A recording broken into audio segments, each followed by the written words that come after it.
విన్నిలా VINEELE అనే పేరులో 2 ఈలు, 1 ఐ, 1 ఏ. ఇలా 2 ఈలు, 1 ఐ, 1 ఏ ఎవరి పేరులో ఉన్న 12వ నంబర్ బాగా ముందుకెళ్ళి ఒక్కసారిగా జీవితం తలకిందులయ్యే నంబర్ 12వ నంబర్. ఇదే number Sireesha SIREESHA, Neelima NEELIMA ఇన్ఫోసిస్లో పనిచేస్తూ పెళ్ళైన కేవలం 3 నెలలకే ఇన్ఫోసిస్ పైన దూకేసింది.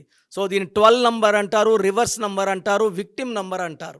మీ డేట్ ఆఫ్ బర్త్, మీ ఫుల్ నేమ్, మీ కాలింగ్ నేమ్, స్క్రీన్లో కనిపిస్తున్న 4 నంబర్లో ఏ నంబర్కి పెట్టిన వాట్సాప్ ఆర్ SMS లేదా నా పర్సనల్ వాట్సాప్ నంబర్ 9951197198 9951197198కి వాట్సాప్ ఆర్ SMS చేస్తే మీ పేరు బాగుందా లేదా 24 అవర్స్ రిప్లై ఇస్తాను. బాగలేకపోతే try to take my appointment.